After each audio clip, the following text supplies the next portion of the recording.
Hello, everybody. Today is the third day of the power session for Kerala SET. I hope you have followed the first 2 days. We had an amazing discussion on 20th century literature, 19th century literature, American literature, etc. Today, I'm going to discuss with you criticism and theory, and also Sanskrit poetics, then a little bit of linguistics. What do you say? It would be great to discuss criticism and theory like that, because we will cover a lot and you will be able to revise not only for Kerala SET, but also for the Rajasthan Public Service Commission exam, Jharkhand PGT exam, then the KSET exam. So many exams that are coming up. All right, so guys, let us begin. What is the meaning of the word poet? You can answer me in the chat box. The word poet means maker. Maker. In which book did Plato talk about speech and writing? He did not like writing. Plato said, writing is poisonous. It is in the book Phaedrus. Phaedrus is a dialogue by Plato. Plato and Aristotle talked about dithyrambic poetry. What is dithyrambic poetry? It is a kind of lyrical poetry. Lyrical poetry. How many chapters are there in poetics? Poetics has 26 chapters. Did you know which did Aristotle consider the end of poetry? Is it pleasure or instruction? It is pleasure. Instruction should lead to pleasure.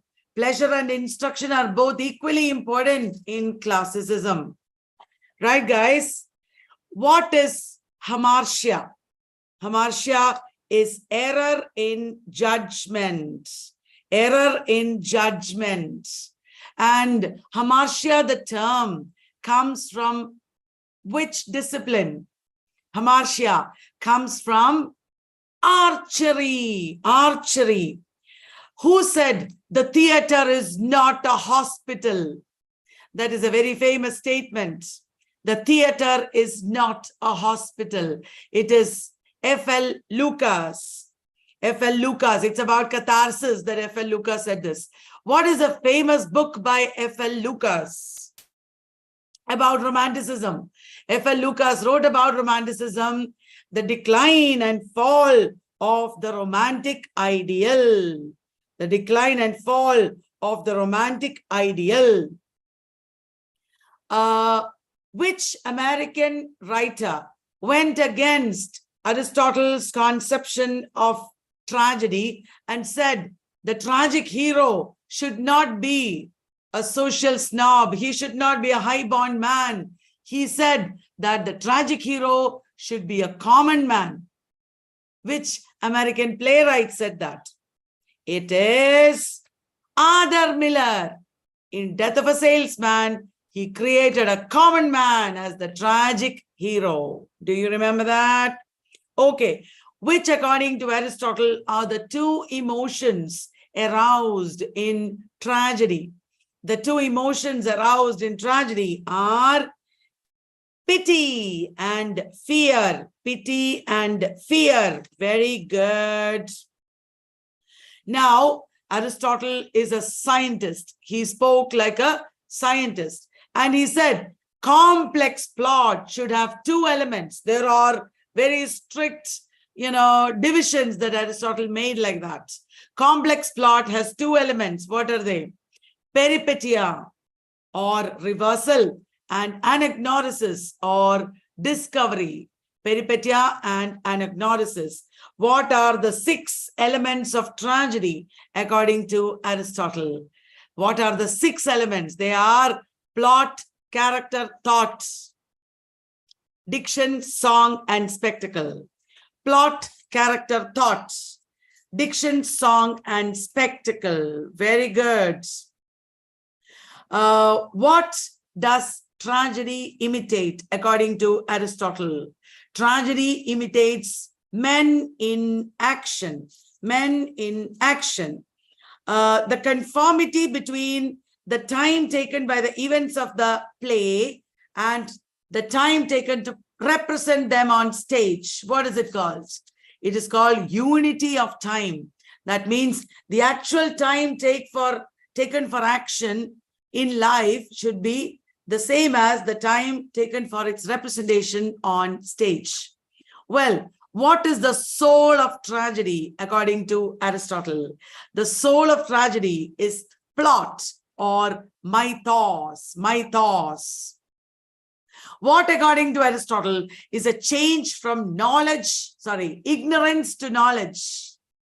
What according to Aristotle is a change from ignorance to knowledge? People who are writing Kerala set tomorrow, pay attention. It is anagnorisis. Anagnorisis is a change from ignorance to knowledge. And what kind of incidents in the plot did Aristotle support? Aristotle supported probable impossibilities. Remember that? Probable impossibilities. Okay. Which are the out of the 6 elements of tragedy, which are the 2 elements that are not there in epic? Out of the 6 elements of tragedy, which are the 2 elements that are not there in epic? It is song and spectacle. Song and spectacle. Will you remember that, guys? Very good. In which book did Aristotle comment on style? Which book of Aristotle is a commentary on style? It is Rhetoric. The book Rhetoric is a commentary on style. Aristotle wrote Poetics in Greek, and who famously translated it into English? The famous translator is S.H. Butcher. S.H. Butcher. Very good. Then let us talk about another writer, Horace. Horace, which is the book that Horace wrote in the form of a letter to Piso. Horace wrote Ars Poetica in the form of a letter to Piso. Which earlier philosopher is the basis for Ars Poetica? It is Aristotle. Horace's Ars Poetica is based on Aristotle. And in Horace, there is moderation or the medium path. He did not go to excesses. Did you understand? And he said a very famous statement about Homer. Even Homer nods. That means faults can be accepted. Faults can be accepted. Homer gave a lot of importance to appropriateness of style. This idea is there in Aristotle. What is the word that Homer coined to denote appropriateness? It is decorum. Decorum. Homer gave a lot of importance to organic unity. That is also an idea that comes from Aristotle. Organic unity. And which is the famous word that Horace said we should avoid, the term that he coined and he said we should avoid? It is purple patch. Purple patch. Very good. And then Horace, in Horace, you can see in Horace's Ars Poeticas, you can see 3 parts, 3 sections. What are they? They are poesis, that deals with subject matter of poetry, poema, that deals with form of poetry, and poeta, that deals with the poet. All right. Horace said that we should use some kind of stories. What kind? Old, familiar stories. Horace said that we should use old, familiar stories Novelty should be imparted with care. All right. Horace said that there should be how many acts in a play? Horace said that there should be only 5 acts in a play. And how many characters can be there on stage? There should be only 3 characters on stage. Horace said that. Okay, who is the contemporary of Horace who talked about rhetoric or style? The contemporary of Horace who talked about rhetoric or style is Cicero. Cicero is a very important figure. Right. Now, who is the third figure in the classical triumvirate of criticism? You know, there is something called classical triumvirate of criticism. Plato, Aristotle, and Longinus. Longinus's concept of elevated writing is called sublimity. In which book did Longinus talk about sublimity? It is in Perihupsis, or On the Sublime. On the Sublime. Okay, elevated writing is a term used by Wordsworth for sublimity. Elevated writing is used by Wordsworth. High style or grand style is a term used by Matthew Arnold for sublimity. What, according to Longinus, is the most important source of the sublime?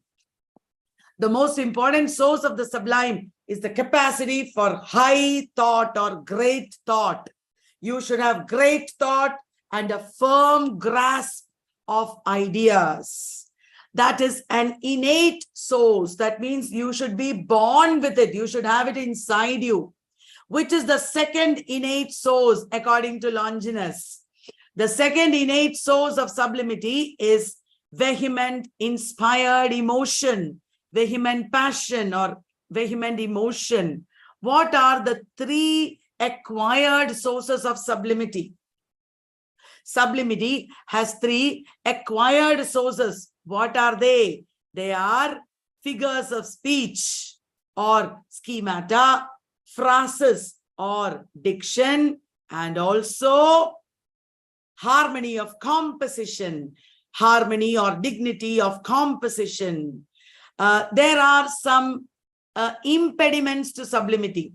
There are some things that you should not have in order to have sublimity. One is affectation. When you have affectation or pretension, you cannot have sublimity. Second is pedantry.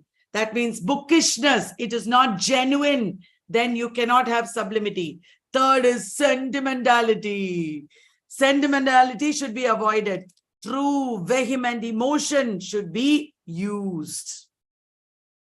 Dear friends, Paradise Lost has grand style and sublimity is there in Paradise Lost. Sublimity is the echo of the noble mind. Remember, that is a phrase, that is a famous quotation from On the Sublime. Sublimity is the echo of a noble mind. Literature is in the nature of revelation. So Longinus said that sublimity is revelation. And he equated sublimity to oracle. The Delphic oracle, he equated sublimity to it. Because sublimity is when reason or thinking fails. You cannot think. That is when you are able to experience sublimity. Sublimity is a kind of ecstasy. Will you remember that? Sublimity is a kind of ecstasy. That is great. Now there is a critic who wrote the opposite of sublimity, peribathos, or the art of sinking in poetry. Who is the author who talked about bathos, or the art of sinking in poetry? It is our Alexander Pope wrote peribathos, or the art of sinking in poetry. Will you remember that? In Alexander Pope, which poem is an evocation of Longinus? Where do you see in Alexander Pope an evocation of Longinus? It is in Essay on Criticism. Did you know, guys, there is something called true sublime and false sublime. True sublime shows you or makes you realize the limitation of the human. True sublime gives you an experience of the limitation of the human. False sublime makes you think that the human is limitless. Will you remember that? Did you know there is a German writer who talked about sublimity? Sublimity is the highest form. After that, it is beautiful. Highest form is sublimity. After that, it is beautiful. After that, it is picturesque. Picturesque, beautiful, sublime. Who talked about it? It is Immanuel Kant. Immanuel Kant. Remember that. Okay, very good. Now, let me ask you about some other aspects of criticism. For example, in the Renaissance period, who advocated the use of the vernacular? The use of the vernacular was advocated by Dante. Remember that. Dante used the vernacular. Now, Apology for Poetry was published in which year? Posthumously. Apology for Poetry was published by Henry Olney in 1595. It is by Sydney. The same year, William Ponsonby published it as The Defense of Poesy. Apology for Poetry was a reply to which book? To which pamphlet? Apology for Poetry was a reply to Stephen Gosson's School of Abuse, where in the title itself, he abused the poets, pipers, players, jesters, and such caterpillars of the Commonwealth. This book came in 1579. School of Abuse by Stephen Gosson. And to whom was Stephen Gosson's School of Abuse dedicated? It was dedicated to Philip Sidney. That is why Sidney replied to it. There are many sections of Apology for Poetry. Actually, there are 7 sections, but there are 5 main sections in Apology for Poetry. In the beginning itself, he defines poet as the maker, and poetry is the art of imitation. Both these Sidney said. Poet is the maker and poetry is the art of imitation. He is combining the ideas of Plato and Aristotle. And how did Sidney famously define poetry? Sidney gave a famous definition of poetry. Poetry is a speaking picture with the end to teach and delight. Poetry is a speaking picture with the end to teach and delight. It can be said that it is Sidney who introduced Aristotelian ideas in England, and Sidney himself based his ideas on Minturno, Scaliger, and Castelvetro. Minturno, Scaliger, and Castelvetro. Remember, Sidney said poetry is the first light giver of knowledge. Sidney said poetry is the first light giver of knowledge. Will you remember that? And Sidney said that the poet is also a maker. Poetry has the end of all learning. That means the end, the objective, the aim of all learning is to draw us to a perfection. That aim is there in poetry. And poetry is better than nature. That is also an idea in Sidney, because nature's world is brazen. The world of the poets is golden. You know, Sidney says, nature's world is brazen, but the poets only deliver golden. Like that, many ideas are there in Sidney regarding poetry. We will be doing quizzes to introduce all these ideas in our not only paid courses, but also in our open courses in Telegram. and also in YouTube. So please be with us. So who wrote Timber or Discoveries Made Upon Men and Matter? Timber or Discoveries Made Upon Men and Matter. It is by Ben Jonson. Ben Jonson was also the author of Conversations with Drummond. Conversations with Drummond. Ben Jonson was the first neoclassical writer in England, and in his prologue to Volpone, to Sejanus, etc., also he has discussed a lot of very important ideas. To judge, I'm going to give you a famous quotation from Ben Jonson. To judge of poets is only the faculty of poets, and not all poets, but the best. That is a very famous statement made by Ben Jonson. To judge of poets is only the faculty of poets, and not of all poets, but the best.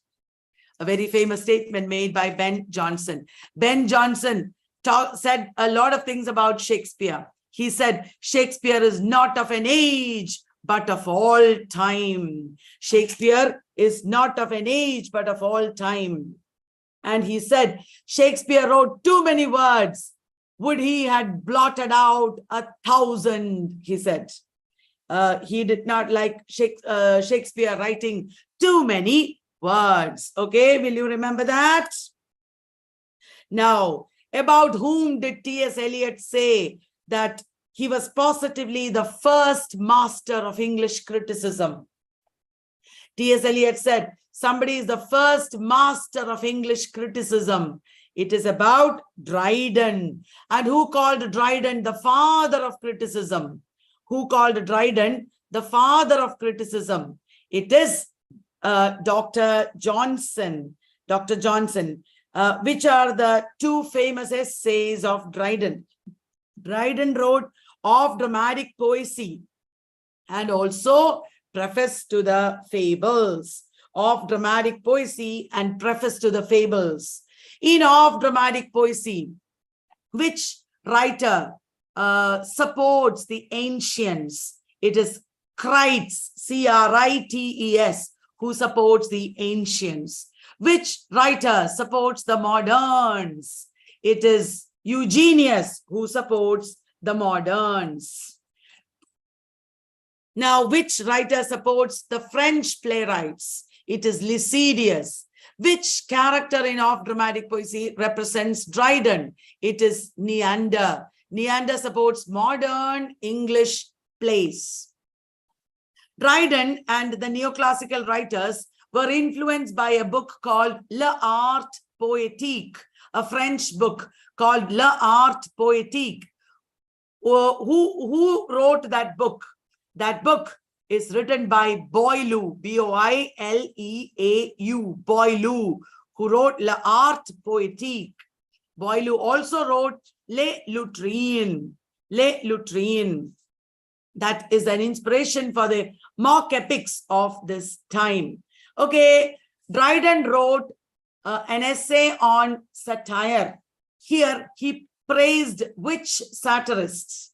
His essay on satire is a preface to his translations of Juvenal, but he praised Horace here. That is right. Dryden's essay on heroic play was a preface to which play? Dryden's essay on heroic play was a preface to his Conquest of Granada. Conquest of Granada. In Of Dramatic Poesy, which play did Dryden examine in detail?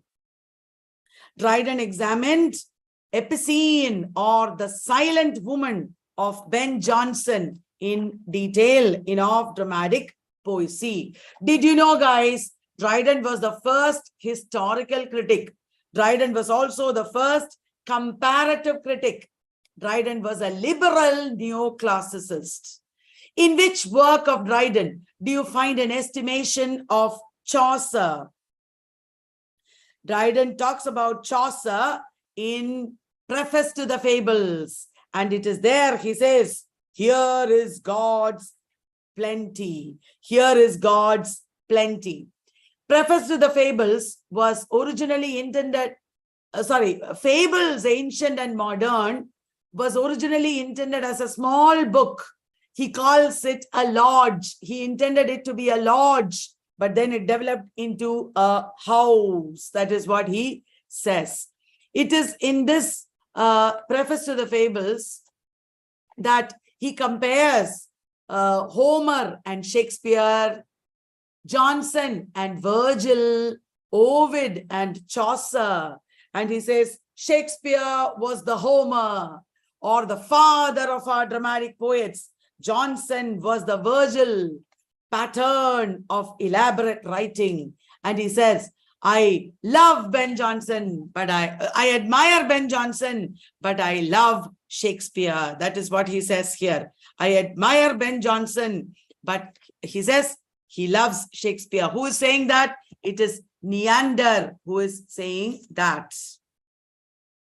Did you understand? So Dryden has written about a lot of genres. There is nothing that he left unturned. He completely transformed English poetry. That is why Dr. Johnson said about Dryden, he found it brick and left it marble. Dryden found English literature brick and left it marble. Did you understand, guys? And why did Dr. Johnson admire Dryden and call him father of English criticism? It is because, I quote, he taught us to determine upon principles the merits of composition. Dryden taught us to determine upon principles the merits of composition. That is what Dr. Johnson said about Dryden. Dryden is, as you know, a very, very important writer. Do you know who wrote an edition of Shakespeare and a preface to Shakespeare in 1725? No, it is not Dr. Johnson. In 1765, Dr. Johnson wrote an edition of Shakespeare, edited an edition of Shakespeare and wrote a preface. In 1725, it was Alexander Pope. Alexander Pope's very famous book of criticism is Essay on Criticism. It is not a prose essay, it is a verse essay where he talks about how poets and critics should write. He famously says, to copy nature is to copy the ancient masters. There are so many quotable quotes that he has written in Essay on Criticism. There is another important critic, but we don't know him as a critic, who wrote The Pleasures of Imagination. This is Joseph Addison. Joseph Addison wrote The Pleasures of Imagination. Joseph Addison also wrote periodical essays because, I quote, he wanted to bring philosophy out of the closets and libraries, out of the schools and colleges, to dwell in clubs and assemblies. That is the aim of the Spectator. He advocated true wit, like Pope also advocated. And he said that his aim in writing these periodical essays is to bring a certain freedom into philosophy. He wanted to release philosophy from its rigidity. That is what Joseph Addison said. He has admired Paradise Lost very famously. And he has also written about the importance of fine writing. All right, guys. Now we come to Dr. Johnson himself. Dr. Johnson wrote Preface to Shakespeare, and he admired Shakespeare for his just representation of human nature. Just representation of human nature. Dr. Johnson's book of biographical criticism is a collection of 52 critical prefaces, and that is called Lives of the Poets. Lives of the Poets. There is a very famous 20th century book of criticism called History of Modern Criticism in 8 volumes. And it is edited by René Wellek. René Wellek begins with Dr. Johnson. That means Johnson is considered the first modern critic. The first modern critic, Johnson, wrote a prose work, Rasselas, which contains a lot of neoclassical ideas. Johnson's Rasselas contains the character Imlac, and one chapter of Rasselas is called Dissertation upon Poetry. Dissertation upon Poetry. Dr. Johnson infamously attacked Lycidas because he thought Lycidas is not sincere. Passion plucks no berries, he said about Lycidas. That is very famous. He also says, where there is leisure for fiction, there is little grief. That is another famous statement that he made about Lycidas. Dr. Johnson was also critical of Tom Jones because of the sexual laxity that is found in Tom Jones. He criticized even Shakespeare. He said Shakespeare sacrifices virtue to convenience. That is a very famous quotation of Dr. Johnson. Shakespeare sacrifices virtue to convenience. And he says that Shakespeare has loose plots. Dr. Johnson criticizes Shakespeare's use of puns and quibbles as the fatal Cleopatra. Fatal Cleopatra. That is what he said. Now, Dr. Johnson and Dryden, both of them said something that is very unlike the classical critics. They admired tragicomedy. They both, Dr. Johnson and Dryden, both supported tragicomedy and violation of unities. That is also very famous. All the neoclassical critics were greatly supportive of Shakespeare. For example, Alexander Pope said that we should not judge Shakespeare by Aristotle's rules. That is a very famous quotation. He says to judge Shakespeare by Aristotle's rules is like trying a man by the laws of one country who acted under those of another. So everybody, all these writers appreciated Shakespeare. Look at what Dr. Johnson says. Shakespeare is above all writers, at least above all modern writers, the poet of nature.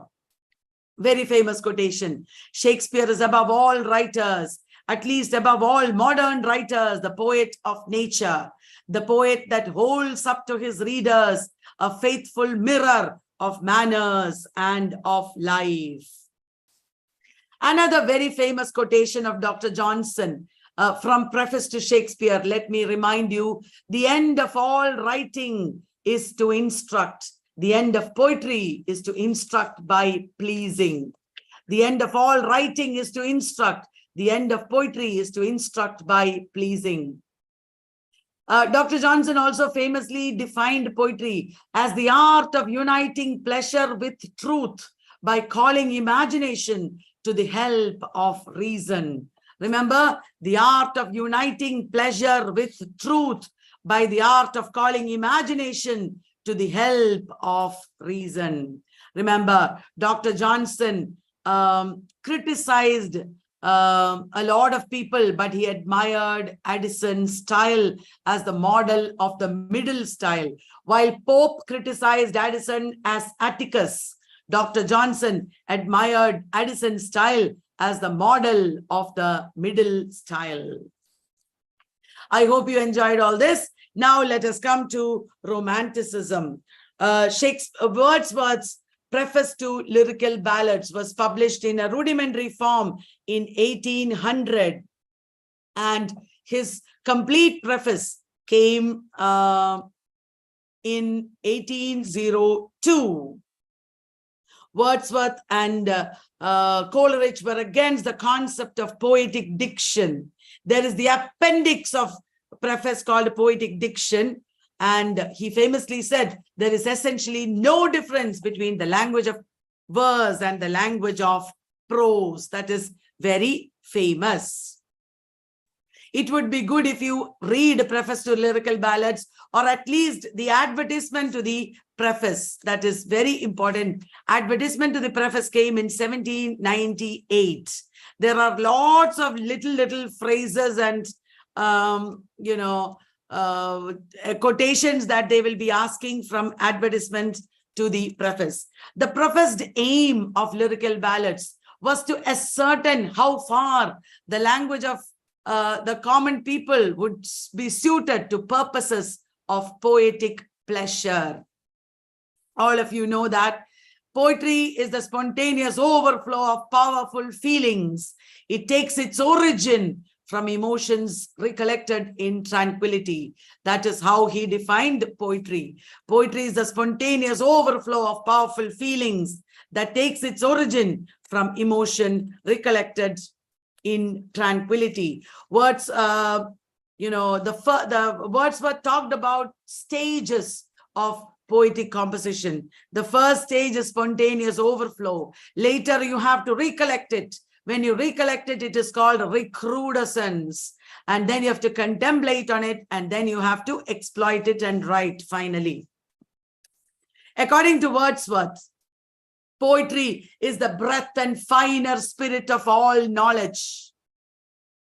It is the impassioned expression which is in the countenance of all science.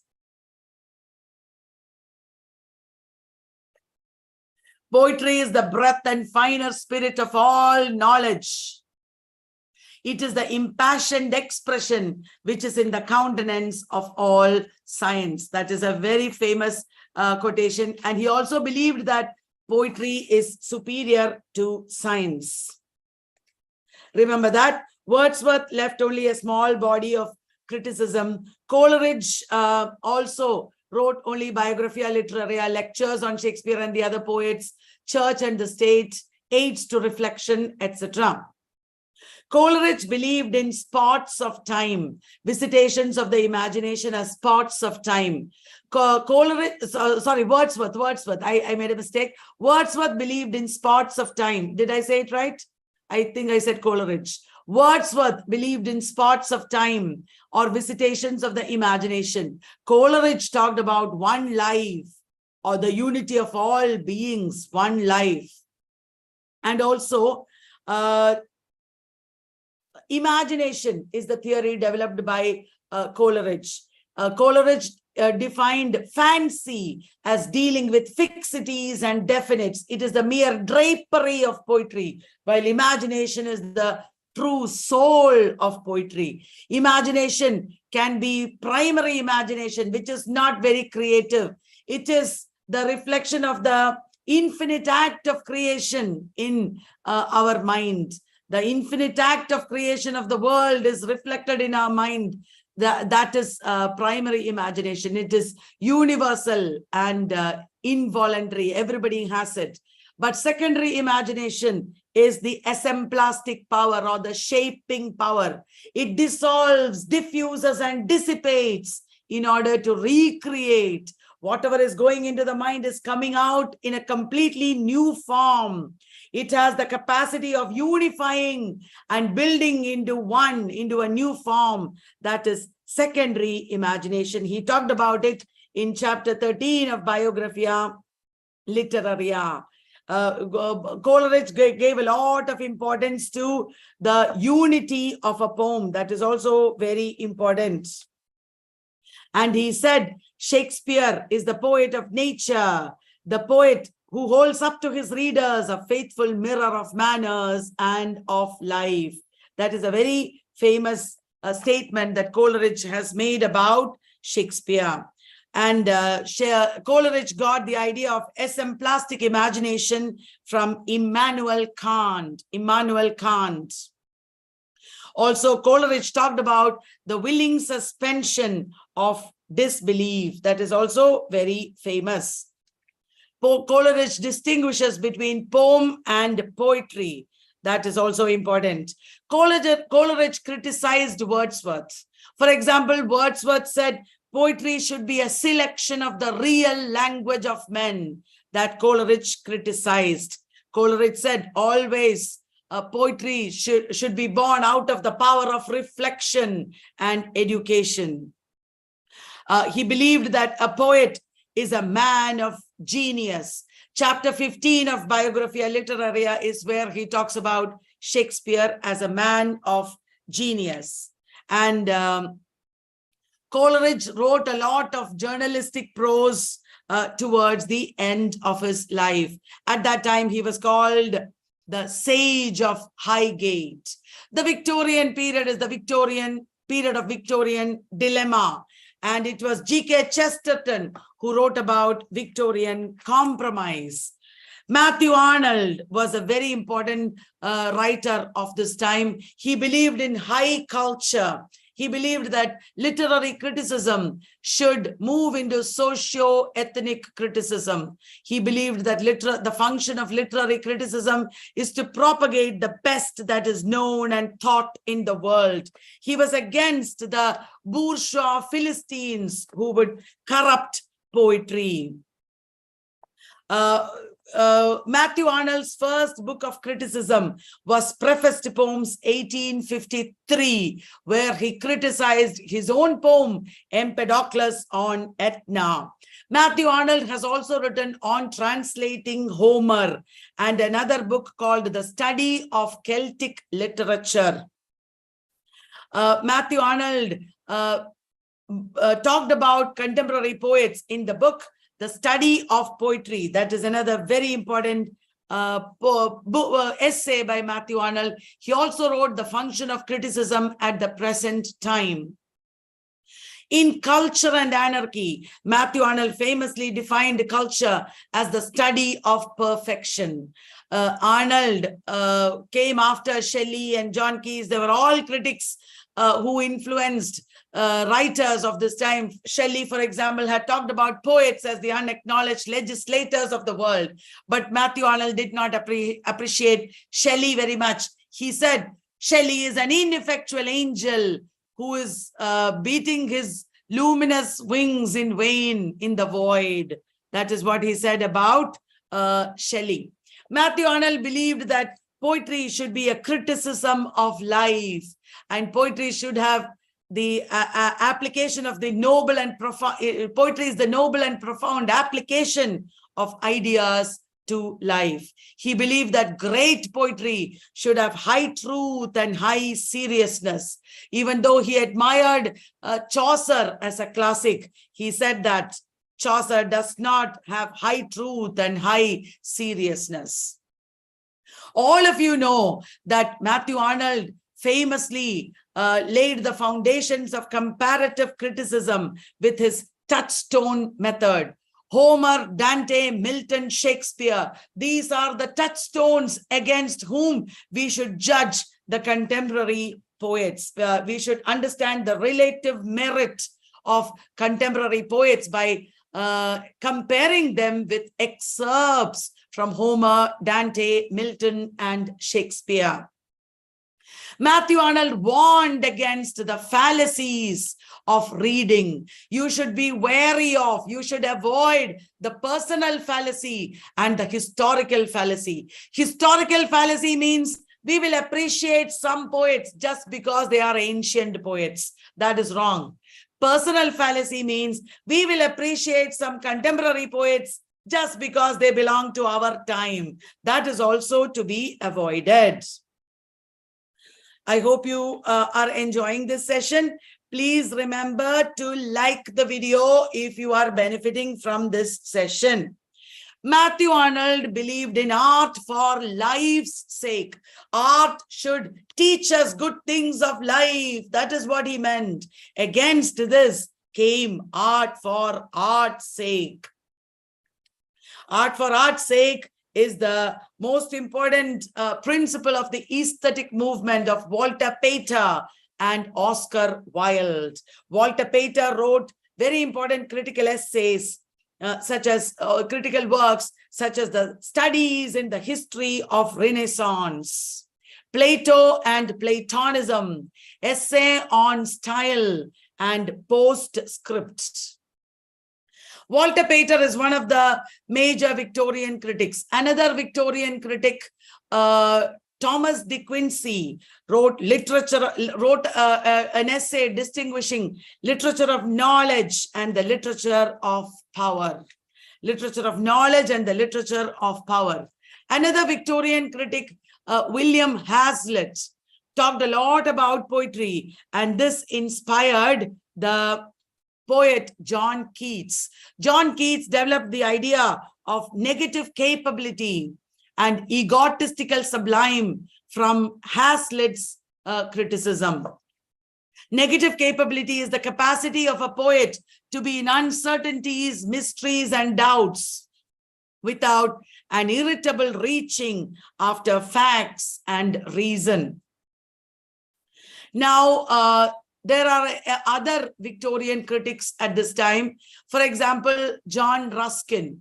John Ruskin wrote Sesame and Lilies, where he said, Shakespeare has no heroes, only heroines. This was a statement that he said against Dr. Johnson, who said Shakespeare has no heroes. His plays are peopled by men and women. I am not quoting correctly. J.S. Mill and Helen Taylor Mill in the Victorian period wrote The Subjection of Women. That is also another important work of the Victorian period. In the 20th century, we have the formalists, the Russian formalists, the new critics, and the modernists. The Russian formalists believed in defamiliarization, a concept discussed by Viktor Shklovsky in Art as Technique.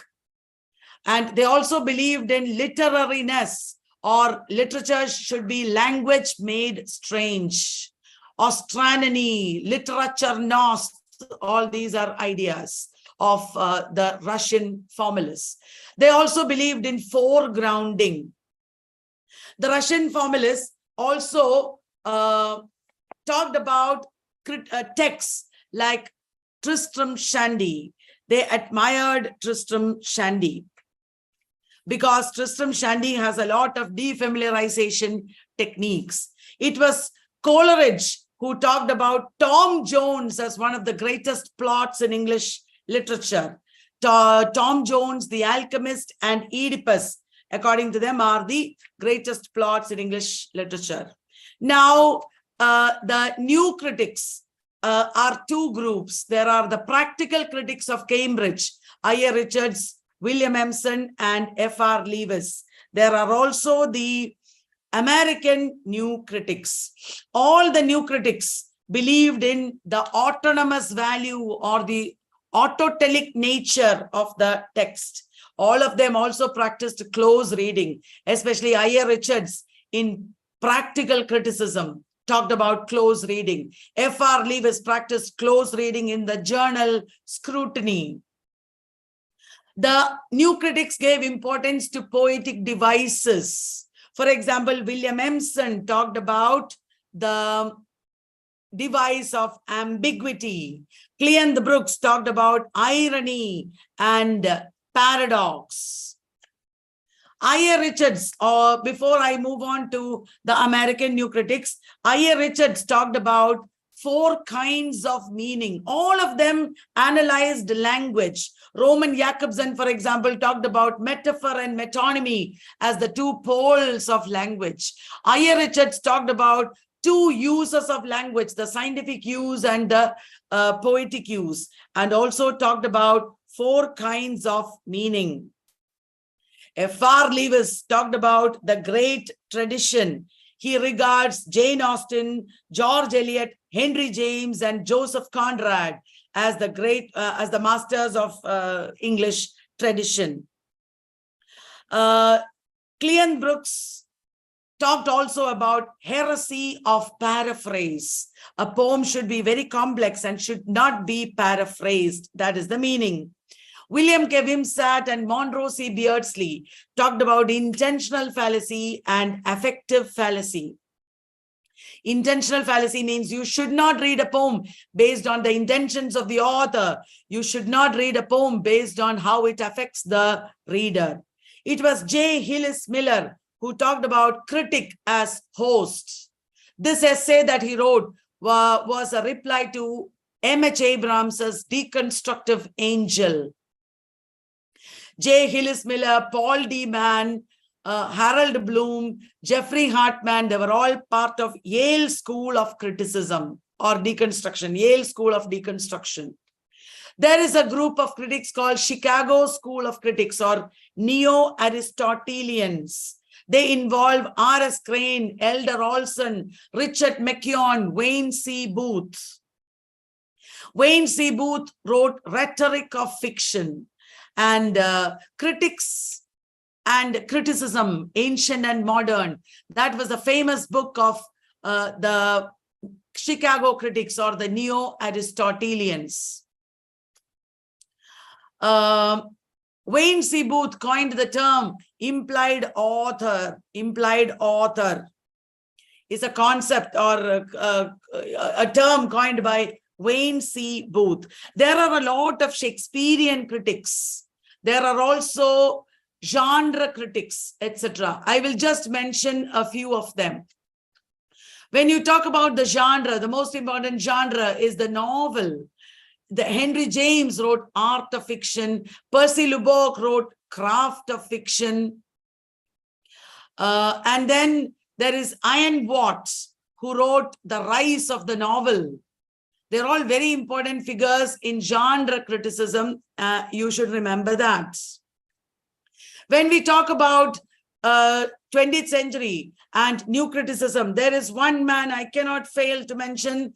That is the most important figure in 20th century criticism, T.S. Eliot. The term tradition is not a blind adherence. He defined a tradition as a dynamic concept where not only does the past influence the present also alters the past. Not only the pastness of the past, but also its presence. For T.S. Eliot, the progress of an artist is a continual self-sacrifice, the continuous extinction of personality. Poetry should not be a turning loose of emotion, but it should be an escape from emotion. It should not be a turning loose of personality. It should be an escape from personality. T.S. Eliot talked about the poet as a catalyst. He developed the impersonality theory, as you all know, and he employed the platinum conceit in talking about the poet. Poetry is organization, it is not inspiration, he said. Eliot has written very important critical essays. Tradition and the individual talent is one. The use of poetry and the use of criticism. Religion and literature. Homage to John Dryden. The English metaphysical poets. Hamlet and his problems. It is in Hamlet and his problems that he talked about objective correlative. Objective correlative is a term originally coined by Washington Allston, the painter from America. Here, Eliot said Hamlet is an artistic failure because Hamlet does not use an objective correlative, a set of objects, a chain of events, or a situation that would stand in for a particular emotion. That is how he defined objective correlative. In the English metaphysical poets, Eliot talked about unification of sensibility. Poetry should involve unification of sensibility. But after it was there in John Donne. But after the 17th century, there is a dissociation of sensibility that set in. And that is continuing in the 20th century, in the period of modernism. That is dissociation of sensibility, is otherwise called fragmentation, as Eliot depicted in The Wasteland. Eliot said famously, the 20th century is still the 19th, although it may in time acquire its own character. That is a very famous statement that he has said about the 20th century. There is another statement that I would like to quote from Eliot. Criticism is about something other than itself. Criticism is about something other than itself. I am reading and using 5-6 different books here. I'm just so much familiar with these books, because it is from these books that I have used material to make my PPTs and questions for the past 10-15 years. So I'm just reading randomly from these books because it is helping me to remember. Okay, I'm using M.A.R. Habib, Patricia Waugh, then B. Prasad, Nagarajan, and Sainsbury, etc. In case some of you might want to know where I'm reading from. I was talking about, metaphysical poets. In Donne, there is a direct apprehension of thought into feeling. That means thought is the head, feeling is the heart. Thought becomes feeling. Thought and feeling are united. This is a unification of the creative and critical faculties. Eliot said he is a classicist in literature, Anglo-Catholic in religion. And he was indeed a classicist. Modernism is classical, while postmodernism is in some ways romantic. Eliot and F.R. Lewis were very close people. Eliot himself was a new critic. Eliot, Eliot famously said, criticism is the elucidation of the works of art and the correction of taste. Elucidation of works of art and correction of taste. That reminded me, it was I.A. Richards who said, poetry is pseudo-statement. I forgot to mention that. Poetry is pseudo-statement. Eliot famously made a criticism or a review of James Joyce's Ulysses. There, Eliot said that the purpose of the artist or the purpose of the poet, the modernist poet, is to bring a shape and a significance to this immense panorama of futility and anarchy that is contemporary history.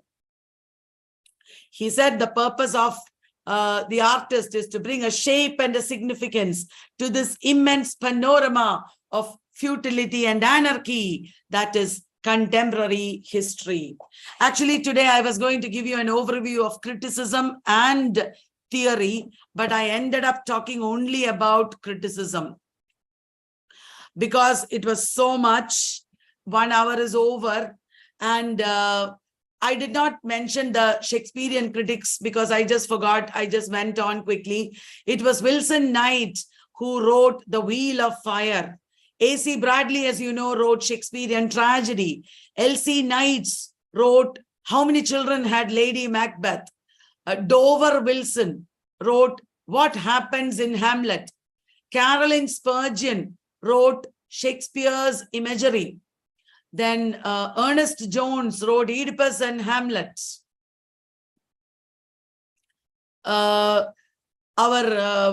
Coleridge wrote lectures on Shakespeare and the other poets. William Hazlitt, Charles Lamb, so many other people are also there. The new historicists also wrote about Shakespeare and Elizabethan period. For example, Stephen Greenblatt wrote Renaissance self-fashioning from Moore to Shakespeare. Stephen Greenblatt also wrote Shakespearean negotiations. Jonathan Dollymore and Alan Sinfield wrote Political Shakespeare. John Drakakis edited Alternative Shakespeares. That is a little bit the tip of the iceberg of literary criticism for you. I don't have the time or energy to talk about literary theory. Maybe we will do such a revision another day. If you just listen to this video, one video, many times, This one video will help you pass many exams. I have told you so many important points here. Please make use of it. Thank you very much. Like the video, share the video. Good night. God bless you. Tomorrow is a holiday for us. No class tomorrow. Bye-bye. See you later. Maybe on Monday if God helps me.